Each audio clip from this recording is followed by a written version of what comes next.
Not that one. This is the Andrea Doria, the Tier 6 Italian battleship in early access.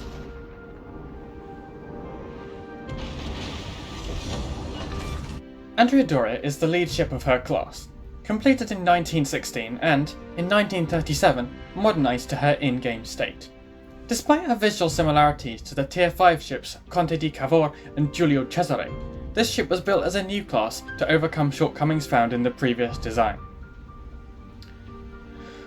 Her short and narrow citadel sits at the waterline, and is covered by a 40mm turtleback, which provides adequate protection when angled, but rapidly loses effectiveness when broadside.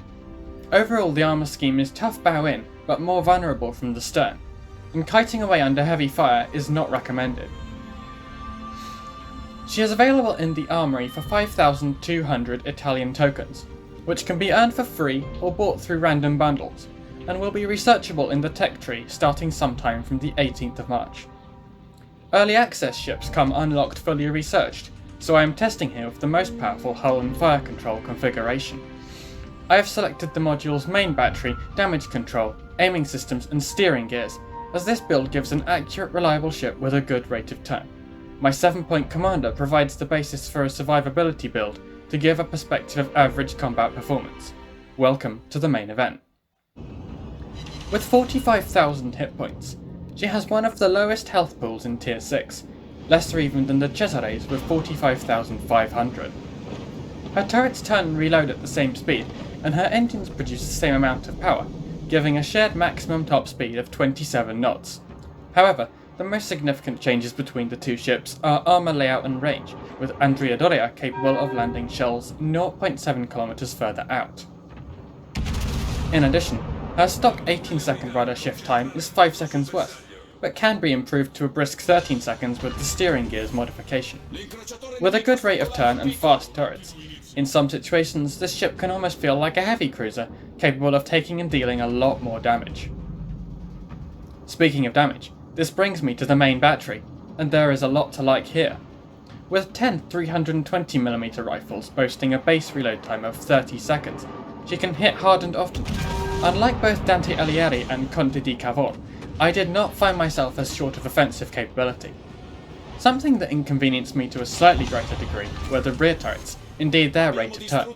Whilst never delaying me for more than a couple of seconds, I found that splitting my salvos between fore and aft would ensure a more even divide between instances of opening fire. Accuracy did not suffer too badly from this, even without the much lauded commander skill Deadeye. Good gun velocities and decent ballistics complement her armour-piercing shells, which any battleship player should feel very comfortable with, and SAP rounds manage to make up for the lack of fires you will be setting.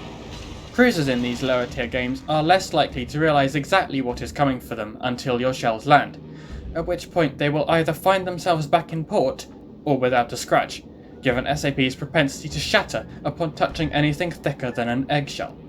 Andrea Doria will reward you well for knowing when to switch ammunition type, but zoning out to concentrate on only one target can get you finished with alarming propensity. Best then to discuss her speed and handling, which, when you have come from the armoured snail calling itself Conte di Cavour, is a breath of fresh air. I have found on multiple occasions that destroyers simply fail to judge my pace correctly, wasting their fish and leaving themselves ready to receive a 10-gun salute. These 13-inch guns perform so well for their calibre that you almost feel guilt upon pulling the trigger. Not so worthy of mention are her secondaries, capable of outputting not much more than a moderate display of fireworks.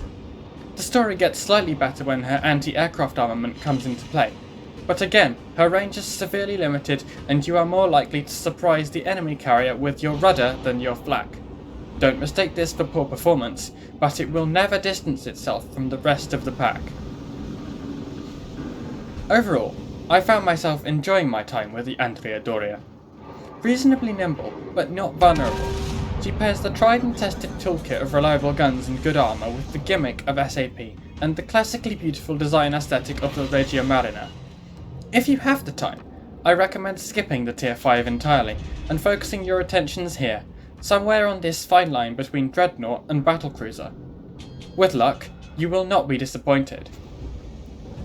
Until next time, happy hunting on the high seas.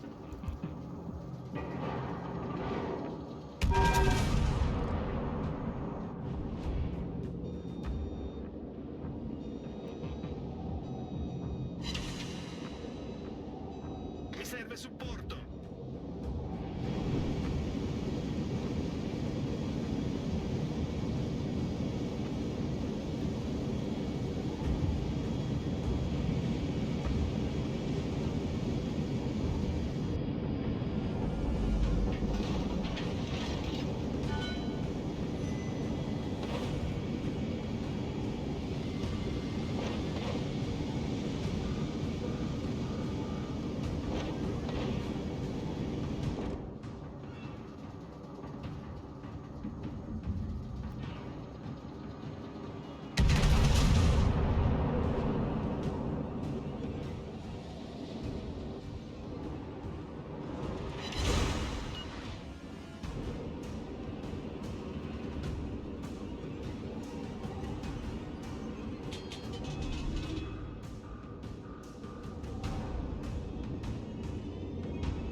Avvistato incrociatore nemico.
nostra squadra è in vantaggio.